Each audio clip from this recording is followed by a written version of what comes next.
Pastor Edward L. Thrasher of Stony Point Baptist Church. I will be your host on tonight.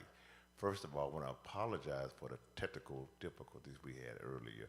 So that's why we're getting on a little later. But we are so excited about what is about to occur. We have a special guest, very good friend of ours, of our family, Dr. Terry Melvin of the Partner in Care Health Facility. So if you don't mind, let's give God a hand clap of praise for allowing her to be here tonight. Dr. Melvin, is so excited for you to be here tonight. We thank God for you tonight to share something that's very dear and hold dear to my heart and my family heart. The subject tonight is none other than dementia, and I want you to just give us some insight about dementia and help us to understand how serious this disease is. And it's a very, I think, horrific disease. Yeah, well, thank you so much for actually asking me to participate. And what I'd like to do is just a few points that we want to cover is want to talk about dementia and want to define what dementia is. I want to talk about what are the different types of dementia. I also want to get into what does it look like and how do I know if I have it or if one of my family members have it. And then I want to talk about what do we do if we think that we have a loved one or that we may ourselves be having some issues. And then finally go through what are some of the things we can do to kind of protect ourselves from developing dementia or cognitive impairment. So if we start off with the definition, dementia states, I have trouble identifying a problem, coming up with the solution to the problem, and then carrying it through. Because it takes short-term, long-term, and reasoning. All three of those interacting together.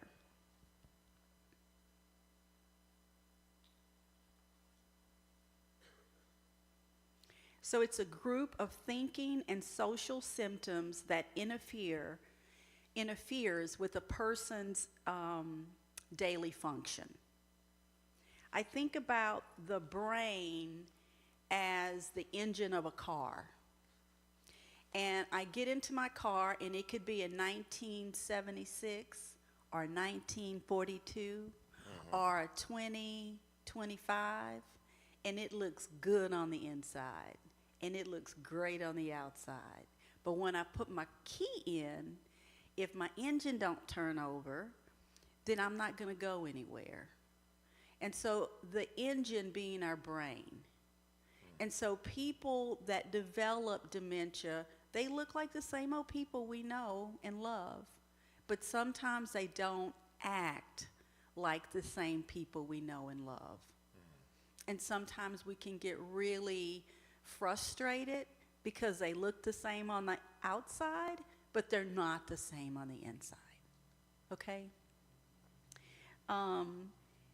So everybody hears the word dementia, and the first thing they think about is, oh my God, I have Alzheimer's. Well, what I want to go through and let you know that there are different types of dementia. And I think about the word dementia as an umbrella. I'm going to open up my umbrella, and each of my spokes will catch a little bit of a raindrop. Well, these are all the different types of dementia. So Alzheimer's is only one type of dementia. We also have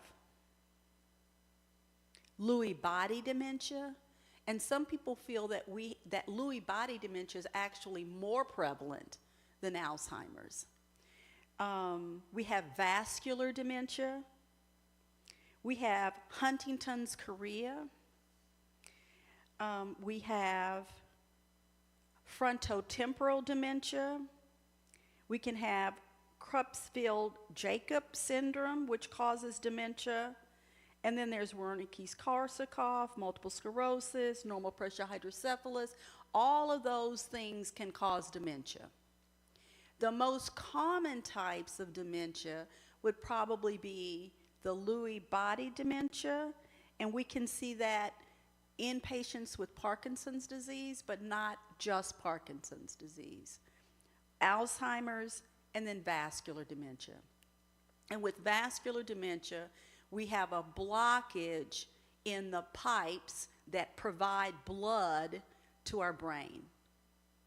So I think about it as I'm on the freeway, that's like my big aorta, and then when I get off the feeder street, those are the big vessels that go to my limbs and in my organs. It also goes to the brain.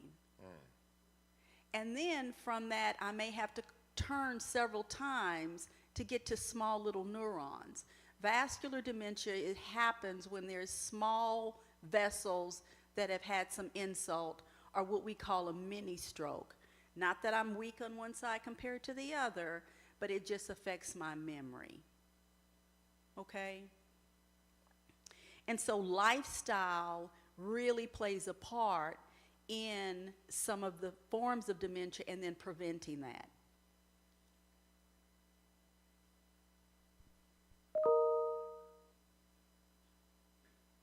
So I'm gonna ask you a question.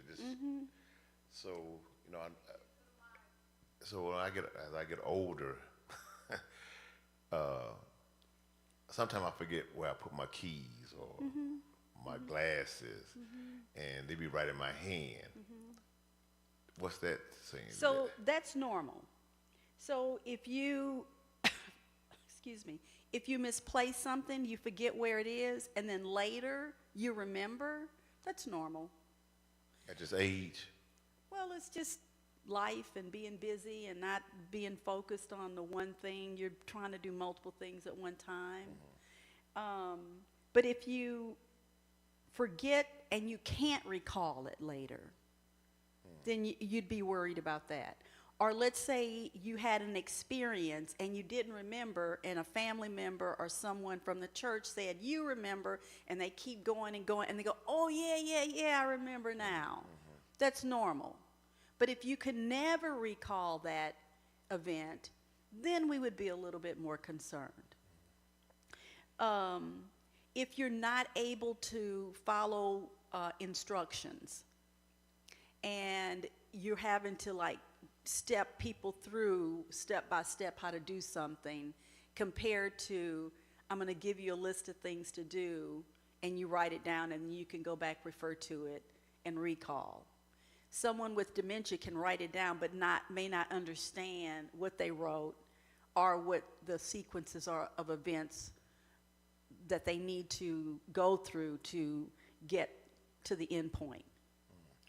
You know, the reason we came into a relationship because it's something very dear to my heart and my family heart, because my mother is dealing with the same issue. And one of the things that was a struggle for me in the beginning was my mom not accepting it. And I used to try to beat my head over trying to get her to understand, this is a disease that's we're going to deal with. Why is it sometimes, people I've talked with have issues that the individual don't want to accept that? Or do they believe that? I always say it's okay for them not to accept it and buy it because they're living it. And sometimes to really accept it is extremely overwhelming in terms of what is going to happen to me. And I may be so fixated on that I stop living. I think it's important for the family. And that's one of the things that I can say I admire about your family. When I called to let you know that I thought that there was some concerns, I know initially you had questions about, really? Really? Yeah. Let me get my sister on the phone, because I don't know about all of this. But you guys came together as a family, and began to support her, take care of her. When she needed more, you gave her more. Yeah. And a lot of times, family members, it's hard to really accept it, because if I accept it, then that means I got to do something, and I'm not sure what I need to do. Wow. And then they may not have that support system around them to be able to get through that process. Yeah. You know, because it was not too long after that that your sister actually moved in with your mom to help.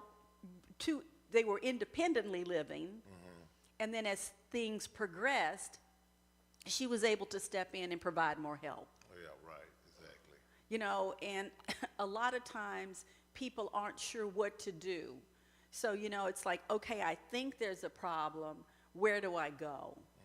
And so where you go is to your geriatrician, you know, to your primary care physician if they are very versed in cognitive impairment, dementia, and the different causes. The neurologist. A lot of times the neurologist may see them twice a year.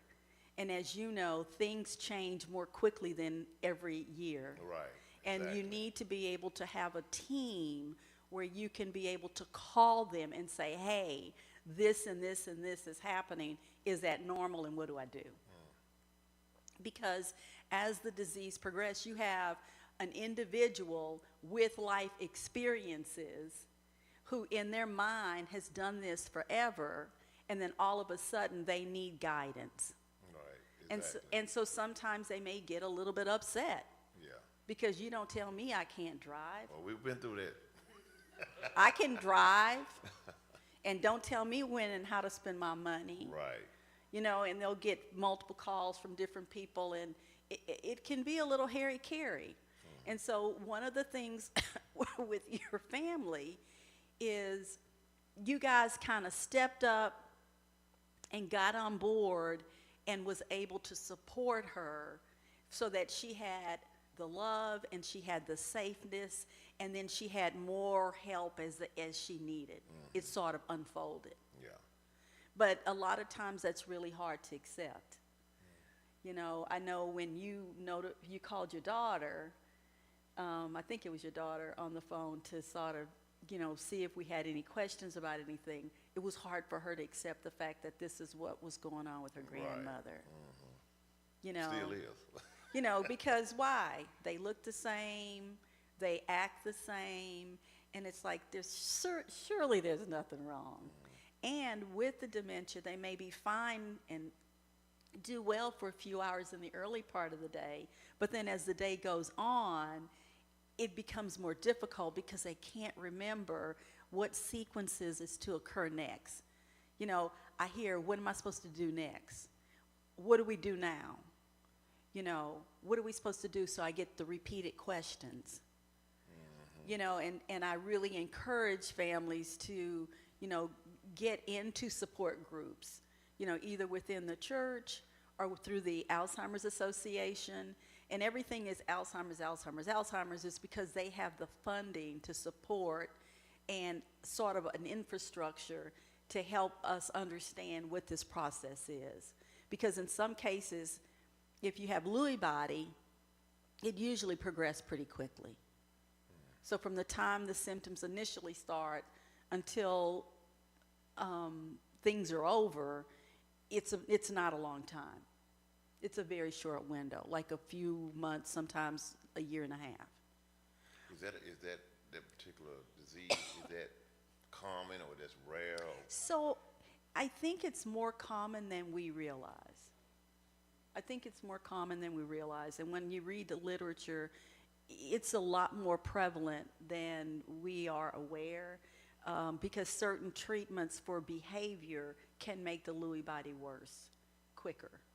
Now, is it in cutting-edge medication coming out that we need to be aware of? Sure, there are medicines that are out there. They have No cure. not right now. Not right now. So there are medicines that we can give intravenously, but it becomes a little sticky because we need to know what the gene type is. So there's like ApoE 2, 3, and 4. ApoE2 is considered a protective gene. E4 has been associated with the development of Alzheimer's. E3 is the most common. You take 100 people and 90 of them will have E3. And so then you have combinations of that. Well, now we know that if you have an E4 gene, the chances of you getting that intravenous to help decrease the plaques and tangles in the brain that's causing the cognitive impairment is very inflammatory, and it could actually be harmful.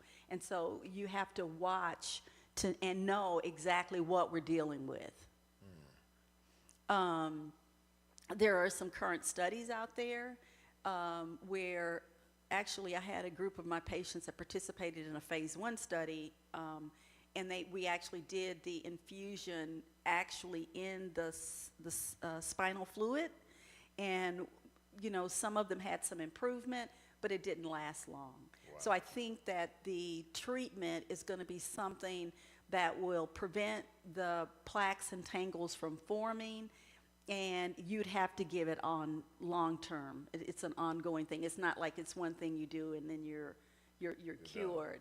It's sort of like with AIDS. If they take their medicine, then they're fine. This is going to be something like that. You're going to take the medicine and you will be able to live longer. But we're not there yet. But it's cutting edge. We're almost there. Well, the reason I asked that question is because it has seemed like it run rapid through our family on both sides. So is it like hereditary? So there is a hereditary component to it, but there's also a lifestyle. And so looking at our diet and our physical activities, and so things that we can do to prevent is to keep learning something new. People stress the Mediterranean diet, exercising, being with people. And I always stress, have my patients exercise, not because they're going to exercise, but because they're going to be with the community. Being with the community is having connection, and you're learning. And you may not even be verbally talking to anybody, but you hear something from across the room, and ooh, I didn't know about that. You're learning something new. And so our brain has to always take stuff in. Now, if we isolate it at home, we'll become withdrawn, we'll sit more, we'll do less, then we're more at risk for having falls. We won't be well stimulated. A lot of times people are looking at, Gunsmoke and some of the old movies, which can be very comforting, but it's not very stimulating. So where did diet come in? What kind of food would be? So, fish, chicken, the food you get when you shop on the outside of the grocer. Wow. The food that we get, we're going to shop on the outside of the grocer. We're not going to go down those aisles. If it's in a box or a can, it may not be that good for us. Even the breads. So if we do the breads, we're going to go to the front of it where they just made bread. It's not going to last long. That means either we got to take a few out and freeze it so we can get our money's worth. But if we buy what kind of bread do they have? Sunbeam? I don't know if there's if they bring Sunbeam, you can have Sunbeam set out for 2 weeks. And is it going to get mold? No. It won't. How long is it going to take to get mold on a Sunbeam? On those breads that they bring in on the trucks, it takes a while. You buy that bread because it has preservatives in it. Oh, okay. You take the bread from the front of the store where they baked it. It may last 5 days to 7. They have no preservatives in it. And if you go to the freezer section where you have the Ezekiel bread and those types, those will last a while, but they're also in the freezer section or in the refrigerator, and there's no preservatives. It's getting away from the preservatives. Increasing our protein, exercising, sweating. This helped dementia. Oh, yeah. Oh, okay. because it makes you use the right side and the left side of your brain. I said that's comforting to know that because I do exercise, but I don't eat right all the time. So it's good to know that our diet can Our help prevent. diet will make a huge, let me tell you a story. So I had a young man, he and his wife, and, I was like, okay, I think we have some early cognitive impairment, and, just kind of how he presented, I think he has Alzheimer's. And, well, what do we do? And first of all, I start where we start, and that is making sure his A1C is down. You have good blood sugar control, cholesterol, you're checking that, good blood sugar control. And then we start removing sugar from the diet. Well, it was over the holidays, and they went to see their family members in Florida, and he came in and he was playing cards with his grandsons who are in college. And somebody had a bowl of candy. Initially, he was doing really well. The more candy he ate, the more confused he became. The more disoriented he became. And that's when the wife got it. Ice cream cones, they're not quite our friends. Well, I love ice cream cones. Yeah, I know. We can have an ice cream cone every now and then, but not on a regular. Oh, okay. And we need to clean up our diet. That's like not eat, no fast foods, because we don't know what we're getting when we get fast foods. And I think this is important to all of us for our learning and for the information that we're gathering tonight is because, as you know better than I, and those who experience dementia with parents or family members, it is a horrific disease. It is. It's bad. I see my mom going through a lot. I see my family members have gone through a lot. If anything that we can do trying to prevent it, that's what this thing is about, holistic. Yeah. We teach the word here, but we need to be more holistic, mind, body, and soul, and that's what we are trying to do on Let's Get to the Point broadcast. So what you're sharing with us tonight, I think it's imperative that we take what we learn and apply it, that we may not have to deal with this, and share the information with other people as well. That's right. Eating the fast foods here in the United States, if we go to Europe or we even go to Canada, the foods is different. It's not the same. They don't use the color dyes in Europe or Canada. So you saying McDonald's is different from in Europe versus here? Yeah, absolutely. Because it's not refined. So you can eat a loaf of bread here, like a baguette from the store here, and you feel like your belly gets a little bloaty. I don't know if you ever felt that. You feel like there's a little bit of bloaty there. You go up there and you eat it, you don't feel that at all because how it's processed is different. Okay. And so if we want those breads, we need to make those breads. We need to know what we put in it. And I think it's getting back to basics. People think I'm boring because I cook at night. Like, I'll go home and cook dinner tonight. And I'll cook dinner probably 6 nights a week. Because we don't know what we're eating when we eat out. And I know it's fast, and I know we justify that we save money by eating out as opposed to going to the grocery store, and that time and that effort it spends for us to cook. That's how we talk to ourselves. I know, I've heard it before. We really don't. We really don't save that much time. And we'll feel better, and our memory and our thinking will be clearer. But once you're diagnosed with it, that's it. It's So no good. once you're diagnosed with it, there are some medicines that we can give that helps you to remain independent and functional. But as you know, people begin to not want to eat. So they go through these different phases, and I wasn't going to get into this, but they'll go through a phase where they didn't remember that they've eaten, and they want to eat again. Right? And so they'll gain some weight. Then they'll get to a point where they've eaten already. They don't remember that they haven't eaten, especially if they're home by themselves or in an area where they're isolated. And so the body the engine doesn't turn around. You don't get that vroom. And so things just kind of slow down. You know, they lose weight. They have trouble finding words to express themselves. Yeah. They start to have trouble swallowing. They are prone to more infections and prone to having falls. And it is a devastating disease. Yeah, it is very much. So, wow. So, you gave us an idea or gave us an application to apply how our eating habits need to change. The medication that we have available is helps with somewhat. Is it a certain age at that time that it won't help, or? No.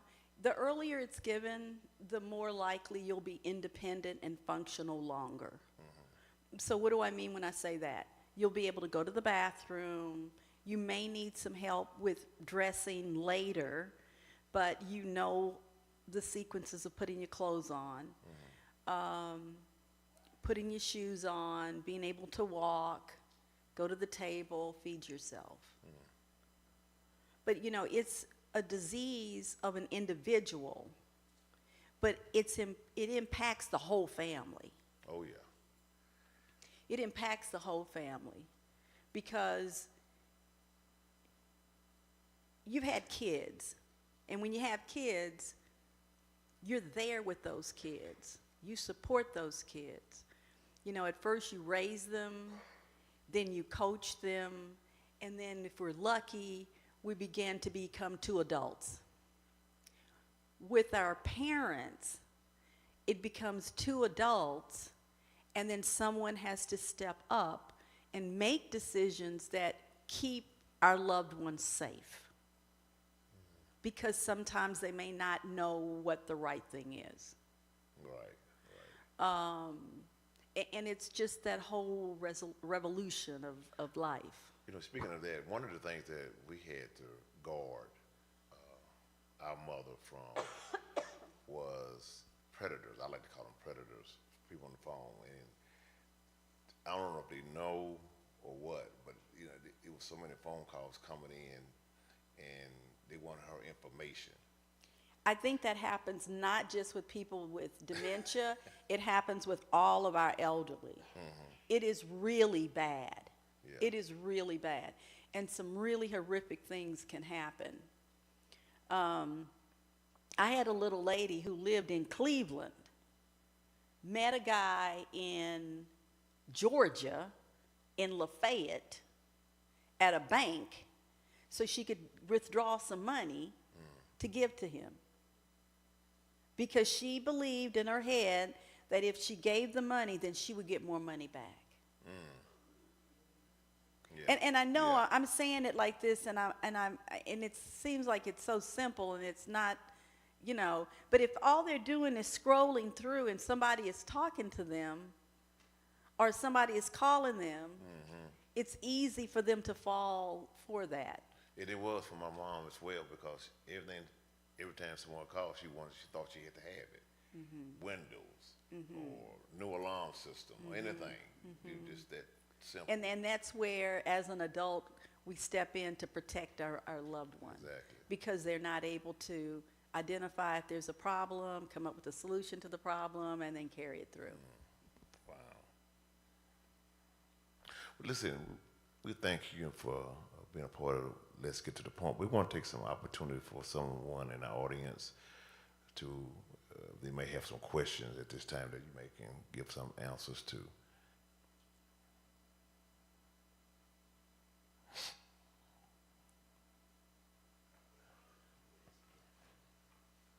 We got brother Willie. Good evening. I know this guy. He has Alzheimer's, and I believe he has dementia too, because he can't remember when he ate. And he's always in the kitchen eating. And if some of the members of the family is in the kitchen, he will not come in there. Is that one side of his brain working and the other's not? So if he's home alone, he will go in and just kind of eat. Yeah. But if he's not home alone, then he won't go into the kitchen and eat as much. Well, if they're in the kitchen, he won't come in. He won't come in to eat. But if he's by himself at home, he's steady eating and he can't remember he done ate. And he said and I have seen him eat. And this lady friend, she keeps feeding him. Yeah. So I What think is that? yeah, so one of the things we had talked about is when you can't remember that you've eaten, then you'll just keep eating more. There is a certain amount of anxiety that comes with this. So if we can imagine being placed, have you ever slept so hard and you woke up and you didn't know where you were? Yeah. Right? We slept so hard, we woke up and we didn't know where we were. But after a while, it came to us. What if it never comes to you? That's deep. What if it didn't come as quickly as it did? You'd get a little panicky, Yeah. right? And then after a while, you look around and you may identify something. Going to the kitchen may be the only thing he can really remember that gives him comfort. Well, thank you. Hey, maybe I can help somebody else by listening to you this evening. And so maybe with him, if he's by himself, take him for a ride. Take him Okay, for a I'm gonna ride. make Yeah, take him for a ride in an area that was familiar to him. Well, Because that he- will bring back memories. Well, he's from Texas. Well, we're not going for no ride in Texas. No, we can't. Because can't do that's that. a Can't long do way that. off. Yeah. But you could ride him around in the city and Yeah, you yeah. know, Because just having that communication and letting him talk to you about a memory from his past will help. he does a lot of that. Yeah. Yeah. Okay, thank you. You know, that brings to my remembrance. I know it was my mom and people that have been diagnosed with dementia. They can remember long term versus short term. So things that happened time ago, they'll remember it with the details. But new learned memory, they have trouble learning new things and To keeping recall. up. Right. But then there's a point towards the end when even their long-term memory will go. Oh, okay. Okay. Felicia Party. What are the last stage of dementia, and how would you know if they are in the last stage? So in the last stage, people are usually bed confined because they don't remember how to walk anymore and they're having trouble swallowing. Because with that said, I do know we talked about this, the levels. I think it goes to 7, then you Yes. got 7F or something. Yes. That you want to explain that and add some more clarity to that? One more question. Okay, okay. Go on. What's your other question? So when you say, okay, is there going to be a constant thing that they can't swallow, or will they swallow sometimes? Remember? So you would have gotten past the swallowing sometimes. Towards the end, so this is a disease that people die from. And towards the end, they won't remember to swallow. They won't be able to reposition themselves. And you will be doing everything for them. You okay? There are periods where they'll have trouble swallowing, And then if they have an infection, we treat the infection, and then they can come back and swallow again. Any more questions, guys? Okay.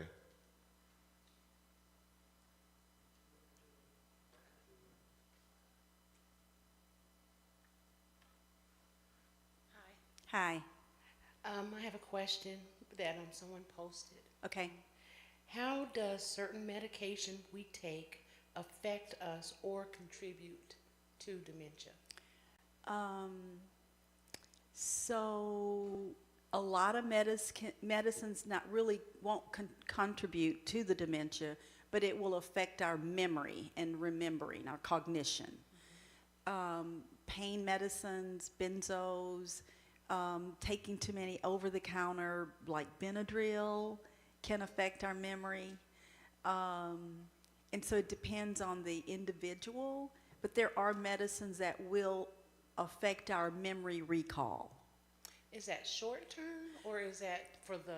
It's usually short term, but if it's done chronically and I don't have any short-term memory forming, then it could affect me long term.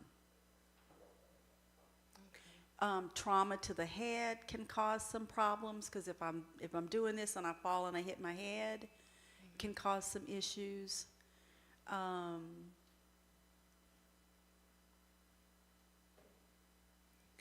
Alcohol can cause it. Long-term alcohol use.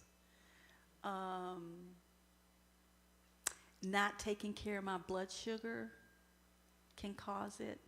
So I don't feel anything. They tell me I got the sugar, but I feel fine. Can cause long-term problems. Uncontrolled high blood pressure. Why? Because I have all this pressure that's going up. It's going to cause and contribute to plaque formation. And then it's going to cause the hardening of the arteries, and it can cause microvascular disease. Okay? Not taking care of my diabetes or controlling my blood pressure because I'm not feeling anything can affect my kidneys. And so if I have kidney problems, that can cause problems with my memory. Didn't know that.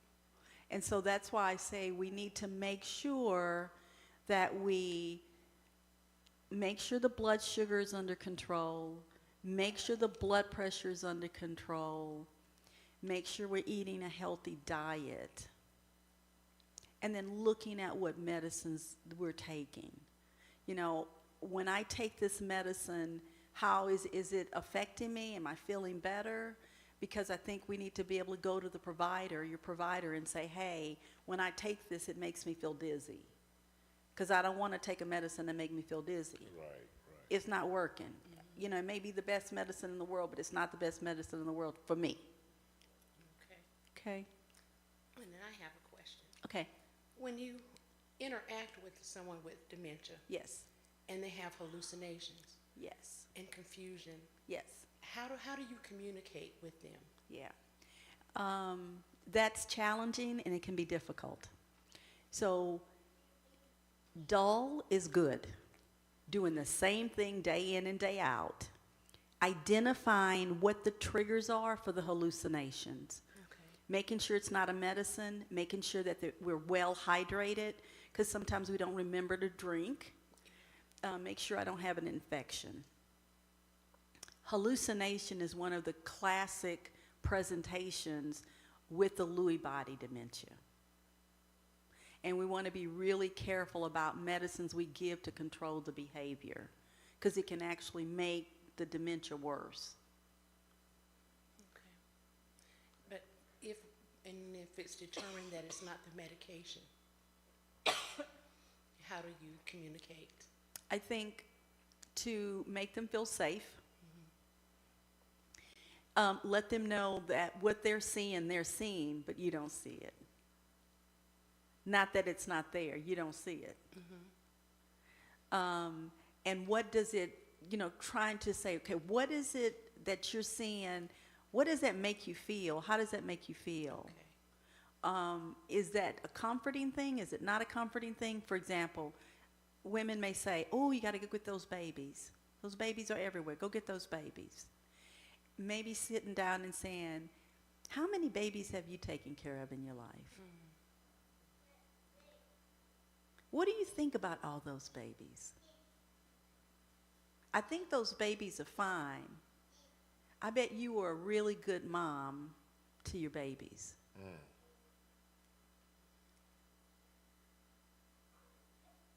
Or, you know, sometimes people that have worked all their life, they got to get that engine done. They got to get the pieces and the parts, and they can't find them. And it was like, how many cars have you fixed? Or how many trucks have you fixed?